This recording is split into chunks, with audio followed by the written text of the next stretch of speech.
Hello दोस्तों, आपका improve learning with Aditya channel में बहुत बहुत स्वागत है। दोस्तों आज है 28 जुलाई 2020 और 28 जुलाई से रिलेटेड करंट अफेयर्स के जितने भी क्वेश्चन हैं वो मैं आप लोगों के सामने लेके आया हूं।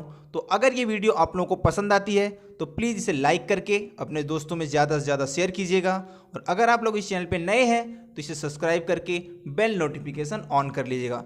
दोस्तों इसके अलावा मैं इस चैनल पर जीएस से रिलेटेड और भी दूसरी वीडियोस अपलोड करता हूं। साथ ही साथ मैं डेली शाम को टेट सीटेट के टॉप 20 क्वेश्चंस की सीरीज भी लेके आता हूं। तो आप लोग इस चैनल को सब्सक्राइब कर लीजिए जिससे जो भी वीडियो इस पे अपलोड हो उसकी नोटिफिकेशन आप तक पहुंच जाए। चलिए आज के पहले क्वेश्चन की तरफ चलते हैं। दोस्तों हमारा पहला क्वेश्चन है कि अभी हाल ही में पूर्व राष्ट्रपति missile man doctor APJ Abdul Kalam की पुण्यतिथि कब मनाई गई। तो दोस्तों ये जो पिक्चर में दिखाई दे रहे हैं बताने की ज़रूरत तो है नहीं, यही हमारे हैं पूर्व राष्ट्रपति डॉक्टर एपीजे अब्दुल कलाम और इनकी अभी हाल ही में पुण्यतिथि मनाई गई है 27 जुलाई को। दोस्तों इनके बारे में थोड़ा सा हम देख लेते हैं। तो अब्दुल कलाम जी का पूरा नाम था अब्दुल पाकीर जैनुअल आबदीन अब्दुल कलाम। दोस्तों इनका जन्म हुआ था 15 अक्टूबर 1931 को रामेश्वरम जो कि तमिलनाडु में है। इनके कुछ उपनामों की बात करें तो मिसाइल मैन, और बच्चों के साथ साथ ये पूरे भारत की जनता में इतने ज़्यादा प्रिय थे कि इन्हें जनता का राष्ट्रपति भी कहा जाता था। दोस्तों ये भारत के 11वें राष्ट्रपति के रूप में 25 जुलाई 2002 को निर्वाचित हुए थे। दोस्तों जब इनसे दूसरे कार्यकाल के बारे में कहा गया तो इन्होंने उसे तुरंत मना कर दिया। दोस्तों बैलिस्टिक मिसाइल और प्रक्षेपण यान प्रौद्योगिकी के विकास के कार्यों के लिए ही इन्हें भारत का मिसाइल मैन कहा जाता है। दोस्तों इनका जीवन बहुत ही सादा था और ये छात्रों से बहुत अधिक प्रेम करते थे। हमेशा कहते थे कि जो बंद आंखों से देखे जाते हैं सपने, वे सपने नहीं होते बल्कि सपने वे होते हैं जिन्हें खुली आंखों से देखे जाते हैं। दोस्तों 1974 में भारत के पहले परमाणु परीक्षण के साथ साथ 1998 में जब भारत के पोखरण परमाणु परीक्षण हुआ था तो इसमें इन्होंने अग्रिम एवं निर्णायक भूमिका निभाई थी। दोस्तों विज्ञान के क्षेत्र में महान कार्य करने के लिए भारत सरकार द्वारा इन्हें भारत रत्न से विभूषित किया गया।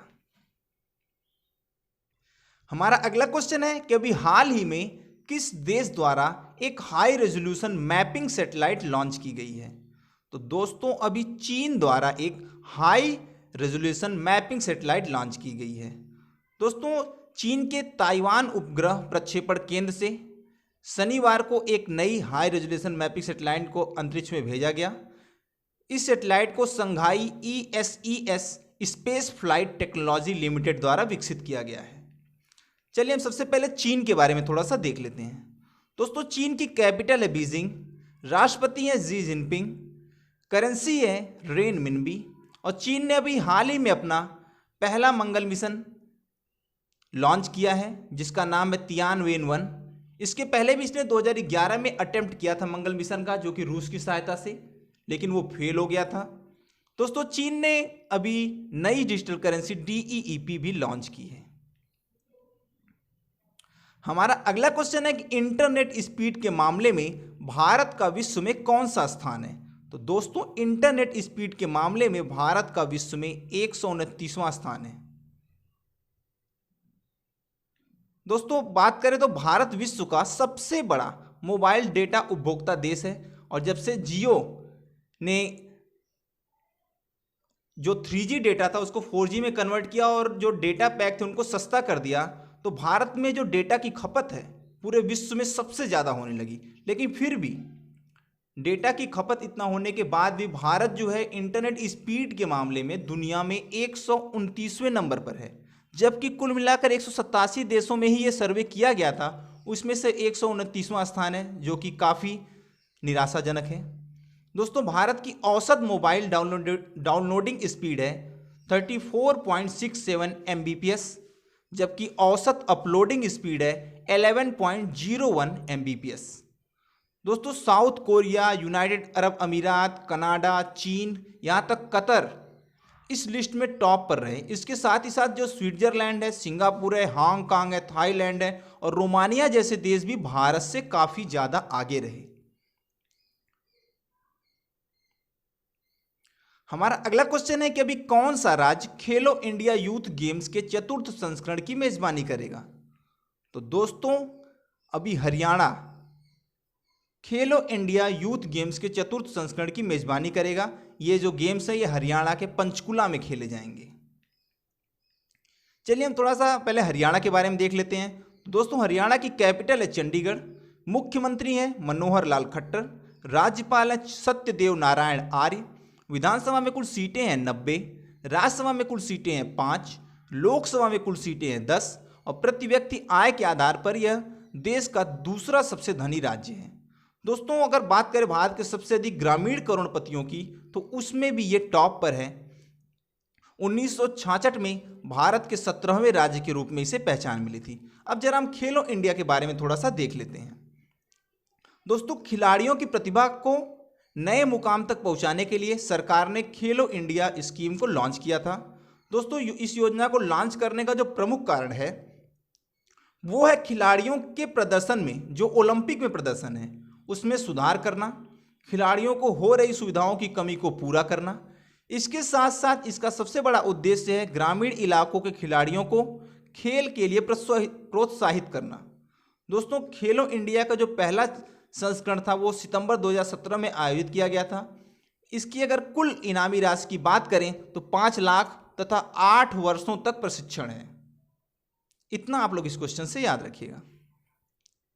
हमारा अगला क्वेश्चन है कि सीआरपीएफ अर्थात the central reserve police force स्थापना दिवस कब मनाया जाता है। तो दोस्तों सेंट्रल रिजर्व पुलिस फोर्स स्थापना दिवस हर साल 27 जुलाई को मनाया जाता है। चलिए हम थोड़ा सा सीआरपीएफ के बारे में देख लेते हैं। तो दोस्तों हिंदी में इसे कहते हैं केंद्रीय रिजर्व पुलिस बल। इसकी स्थापना हुई थी 27 जुलाई 1939 को, इसीलिए इस दिन को सीआरपीएफ के स्थापना दिवस के रूप में मनाया जाता है। दोस्तों यह भारत के केंद्रीय सशस्त्र पुलिस बलों में सबसे बड़ा है। यह भारत सरकार के गृह मंत्रालय के देखरेख में कार्य करता है। दोस्तों सबसे पहले यह 27 जुलाई 1939 को क्राउन प्रतिनिधि पुलिस के रूप में अस्तित्व में आया था। मतलब पहले ये क्राउन प्रतिनिधि पुलिस बल था, जिसे भारत की स्वतंत्रता प्राप्ति के पश्चात 28 दिसंबर 1949 को सीआरपीएफ अधिनियम लागू होने पर इसे केंद्रीय रिजर्व पुलिस बल बना दिया गया। दोस्तों इसके मुख्यालय की बात करें तो है नई दिल्ली। दोस्तों हमारा अगला क्वेश्चन है कि अभी हाल ही में रूस ने किस देश को जासूसी के संदेह के कारण S-400 मिसाइल की आपूर्ति करने से इनकार कर दिया है। तो दोस्तों अभी रूस ने चीन को जासूसी के संदेह के कारण S-400 मिसाइल की आपूर्ति करने से इनकार कर दिया है। चलिए हम सबसे पहले इस S-400 मिसाइल के बारे में देख लेते हैं। दोस्तों S-400 रूस की अल्माज केंद्रीय डिजाइन ब्यूरो द्वारा विकसित विमान भेदी हथियार प्रणाली है, जो कि S-300 का अपग्रेडेड वर्जन है। यह 2007 के बाद से ही रूसी सशस्त्र सेना में कार्यरत है। इस विमान भेदी हथियार को सबसे पहले 1990 के दशक में रूस द्वारा तैयार किया गया था। यह 400 किलोमीटर, 250 किलोमीटर, 120 किलोमीटर तथा 40 किलोमीटर की रेंज में बनाई गई है। इसके अलावा रूस ने अभी हाल ही में भारत को जिस S-400 मिसाइल सिस्टम देने की घोषणा की वह 400 किलोमीटर रेंज का है, जबकि रूस चाइना को 250 किलोमीटर रेंज की S-400 मिसाइल सिस्टम प्रदान करता है। दोस्तों अब बात करते हैं हमें रूस की। तो रूस की कैपिटल है मॉस्को, राष्ट्रपति हैं व्लादिमीर पुतिन, प्रधानमंत्री हैं मिखाइल मिशुस्टिन, रूस की संसद का नाम है ड्यूमा और रूस की करेंसी है रूबल। हमारा अगला क्वेश्चन है कि हाल ही में अभी किसे मध्य प्रदेश के राज्यपाल के रूप में नियुक्त किया गया है। तो दोस्तों ये जो पिक्चर में दिखाई दे रही हैं यही है मध्य प्रदेश की नई राज्यपाल आनंदीबेन पटेल, जो कि उत्तर प्रदेश की राज्यपाल के रूप में भी कार्यरत हैं। अभी हाल ही में मध्य प्रदेश के पूर्व राज्यपाल लालजी टंडन का निधन हो गया था, जिनका स्थान आनंदीबेन पटेल ने लिया है। अब बात करते हैं मध्य प्रदेश की। मध्य प्रदेश की कैपिटल है भोपाल, मुख्यमंत्री हैं शिवराज सिंह चौहान, राज्यपाल हैं इनकी आनंदीबेन पटेल, विधानसभा में कुल सीटें हैं 231, राज्यसभा में कुल सीटें हैं 11, लोकसभा में कुल सीटें हैं 29 और मध्य प्रदेश के कान्हा टाइगर रिजर्व में ही भारत के सबसे अधिक बाघ पाए जाते हैं, जबकि विश्व के सबसे अधिक बाघ लगभग 75% बाघ जो है वो भारत में पाए जाते हैं। दोस्तों 2000 से पहले तक मध्य प्रदेश क्षेत्रफल के आधार पर भारत का सबसे बड़ा राज्य था, लेकिन छत्तीसगढ़ राज्य की स्थापना के बाद राजस्थान भारत का सबसे बड़ा राज्य बन गया। हमारा अगला क्वेश्चन है कि भारत ने किस देश के लिए पहली कंटेनर ट्रेन सर्विस की शुरुआत की है? तो अभी भारत ने बांग्लादेश के लिए पहली कंटेनर ट्रेन सर्विस की शुरुआत की है। चलिए हम बांग्लादेश के बारे में थोड़ा सा देख लेते हैं। दोस्तों मांग्लादेश की कैपिटल है ढाका, प्रधानमंत्री हैं शेख हसीना, राष्ट्रपति हैं अब्दुल हामिद, करेंसी है टका। बांग्लादेश 26 मार्च 1971 को पाकिस्तान से अलग होकर एक नया राष्ट्र बना था। दोस्तों बांग्लादेश का संविधान 1972 में लागू किया गया था। अब बात करते हैं इंडियन रेलवे की। दोस्तों यह भारत सरकार द्वारा नियंत्रित सार्वजनिक रेल सेवा है। इसकी कुल लंबाई है 67,415 किलोमीटर, जिसमें और भी अधिक विस्तार हो रहा है। भारतीय रेलवे रोजाना लगभग 2.5 करोड़ यात्रियों को उनके मंजिल तक पहुंचाती है। दोस्तों इसकी स्थापना हुई थी 8 मई 1845 को और इसका राष्ट्रीयकरण किया गया 1951 को। इसका हेडक्वार्टर है नई दिल्ली में। केंद्रीय रेल मंत्री हैं पीयूष गोयल और रेल राज्य मंत्री हैं सुरेश अंगड़ी। दोस्तों रेलवे बोर्ड के अध्यक्ष हैं वीके यादव। इसके पहले रेलवे बोर्ड के अध्यक्ष थे अश्विनी लोहानी। पहली यात्री ट्रेन की बात करें तो ये 1853 में मुंबई से ठाणे तक चली थी, जो कि लगभग 34 किलोमीटर की दूरी ट्रैवल की थी। हमारा अगला क्वेश्चन है कि भाई आरबीआई ने किस देश की केंद्रीय बैंक के साथ 40 करोड़ अमेरिकी डॉलर की मुद्रा की अदला बदली का समझौता किया है? तो दोस्तों अभी आरबीआई ने श्रीलंका के केंद्रीय बैंक के साथ 40 करोड़ अमेरिकी डॉलर की मुद्रा की अदला बदली का समझौता किया है। अब यह समझौता किया गया है श्रीलंका के साथ। तो चलिए सबसे पहले हम श्रीलंका को देख लेते हैं। दोस्तों श्रीलंका की कैपिटल है श्री जयवर्धनेपुरम कोट्टे। राजभाषा है सिंघला तथा तमिल। राष्ट्रपति हैं गोठाभय राजपक्षे। स्वतंत्रता इसको मिली थी यूनाइटेड किंगडम से 4 फरवरी 1948 को। गणराज्य की घोषणा की गई 22 मई 1972 को। यहाँ की करेंसी है श्रीलंकाई रुपया और भारत और श्रीलंका के बीच जो खाड़ी है उसका नाम है पाक खाड़ी। अब बात करते हैं आरबीआई की। दोस्तों आरबीआई अर्थात रिजर्व बैंक ऑफ इंडिया, इसकी स्थापना हुई थी 1 अप्रैल 1935 को। गवर्नर है इसके शक्तिकांत दास, जो कि 25वें गवर्नर हैं। 24वें गवर्नर थे उर्जित आर पटेल और 23वें गवर्नर थे रघुराम राजन। दोस्तों इसका हेडक्वार्टर है मुंबई महाराष्ट्र में। यह भारत का एक केंद्रीय बैंक है और यह भारत के सभी बैंकों का संचालक है। दोस्तों रिजर्व बैंक भारत की इकोनॉमी को भी कंट्रोल करता है। हमारा अगला क्वेश्चन है कि अभी भारत ने किस देश के साथ डिफेंस लॉजिस्टिक्स शेयरिंग समझौते पर हस्ताक्षर करने की घोषणा की है? तो दोस्तों भारत ने अभी रूस के साथ डिफेंस लॉजिस्टिक्स शेयरिंग समझौते पर हस्ताक्षर करने की घोषणा की है। अब दोस्तों इसके बारे में थोड़ा सा हम जान लेते हैं। तो भारत और रूस के बीच 2020 के अंत तक डिफेंस लॉजिस्टिक्स शेयरिंग समझौते पर हस्ताक्षर करने की घोषणा की गई है।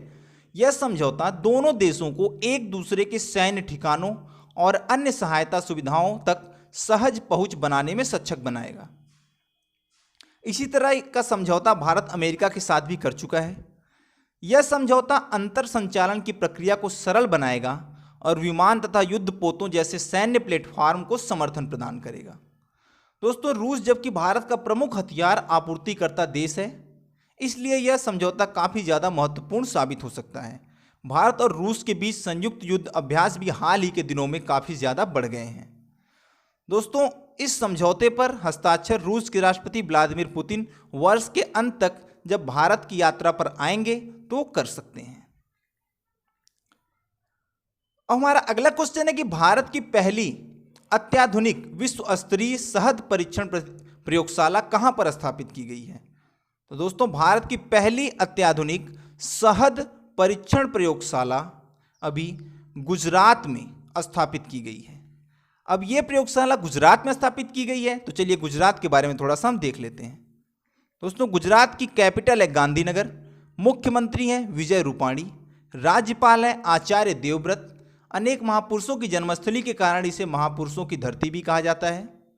दोस्तों, गुजरात का सबसे प्रसिद्ध नृत्य है गरबा। गुजरात राज्य की स्थापना की गई थी 1 मई 1960 ईस्वी को।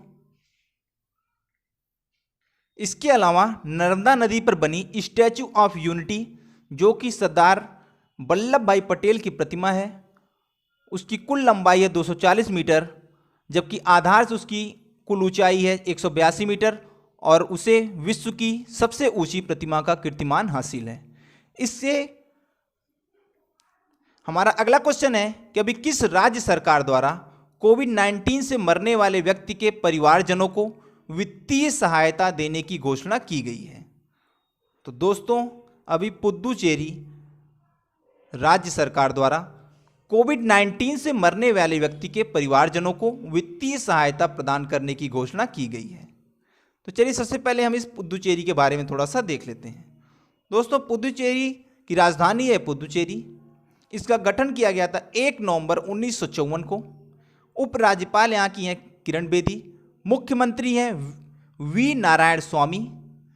राज्यसभा में कुल सीट है 1, लोकसभा में कुल सीट है 1। पुदुचेरी मूल रूप से 4 पृथक अलग अलग राज्यों के जिलों से मिलकर बना है। यह बंगाल की खाड़ी के पूर्व में स्थित एक केंद्र शासित प्रदेश है। दोस्तों, पुदुचेरी तथा कराईकल जो जिले हैं वो तमिलनाडु स्टेट में हैं।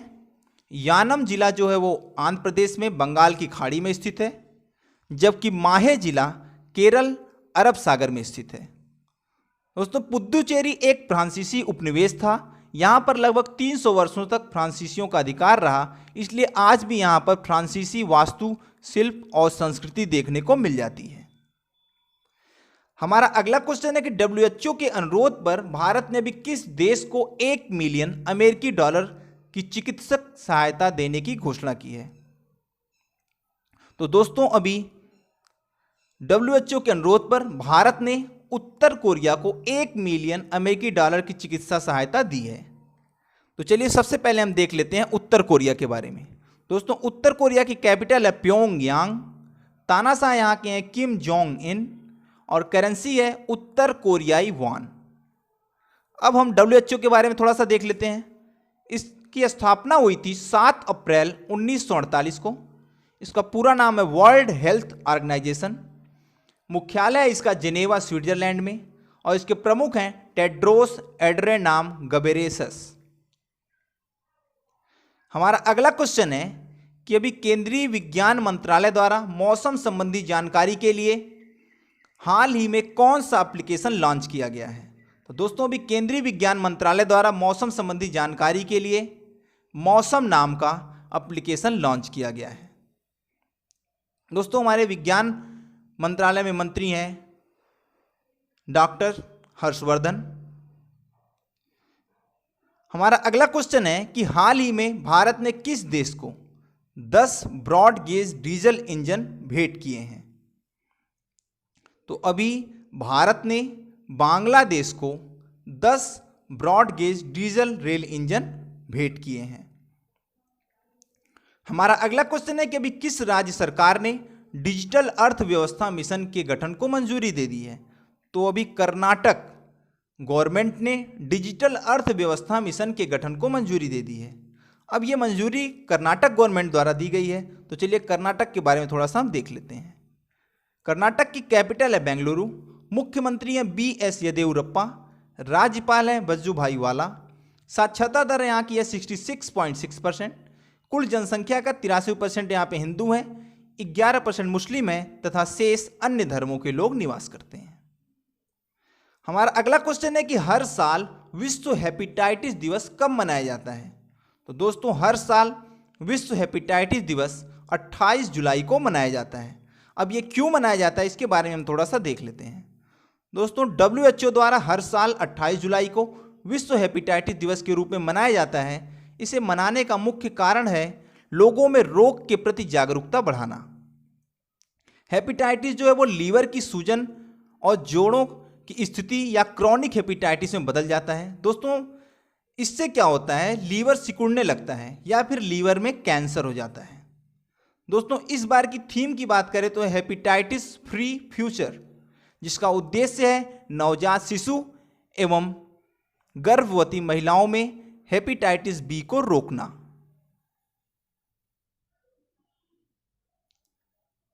हमारा अगला क्वेश्चन है कि एस्ट्रोस मिशन के तहत कौन सी स्पेस एजेंसी आकाश में गुब्बारे से टेलीस्कोप लॉन्च करेगी। तो दोस्तों एस्ट्रोस मिशन के तहत अभी नासा आकाश में गुब्बारे से एक टेलीस्कोप को लॉन्च करेगी। तो हम नासा के बारे में पहले देख लेते हैं। दोस्तों नासा का पूरा नाम है national aeronautics and space administration. यह एक अमेरिकी स्पेस एजेंसी है। इसकी स्थापना हुई थी 24 जुलाई 1958 को। इसका हेडक्वार्टर है वाशिंगटन डीसी यूएसए में। इसके प्रबंधक हैं चार्ल्स बोल्डन। नासा वर्तमान में अंतरराष्ट्रीय स्पेस स्टेशन बनाने के साथ साथ चांद पर एक बार फिर से मानव को भेजने के लिए आर्टिमस कार्यक्रम चलाने की तैयारी कर रहा है। हमारा अगला क्वेश्चन है कि डबल स्टैक कंटेनरों को चलाने के लिए दुनिया की पहली विद्युतीकृत रेलवे सुरंग भारतीय रेलवे किस राज्य में बनाने जा रहा है। तो दोस्तों डबल स्टैक कंटेनरों को चलाने के लिए दुनिया की पहली विद्युतीकृत रेलवे सुरंग हरियाणा राज्य में बनने जा रहा है। दोस्तों हरियाणा के मेवात और ग्राम जिले के बीच भारतीय रेलवे ने एक ऐसा सुरंग बनाया जिसमें डबल स्टैक कंटेनर ट्रेनें चलेंगी। यह पूर्ण रूप से दुनिया की पहली विद्युतीकृत रेलवे सुरंग है। दोस्तों इसे dedicated front corridor corporation of India द्वारा पूर्ण किया गया है। इसे बनाने के लिए 1 साल का समय मांगा गया था, लेकिन यह 1 साल से कम समय में ही बनकर तैयार हो गया। इस सुरंग में डबल स्टैक कंटेनर और 25 टन एक्सल लोड माल गाड़ियां 100 किलोमीटर प्रति घंटे की स्पीड से चल सकेंगी। तो उम्मीद है दोस्तों कि ये वीडियो आप लोगों को पसंद आई होगी। तो प्लीज़ इसे लाइक करके अपने दोस्तों में ज़्यादा से ज़्यादा शेयर कीजिएगा। और अगर आप लोग इस चैनल पर नए हैं तो इसे सब्सक्राइब करके बेल नोटिफिकेशन ऑन कर लीजिएगा। धन्यवाद।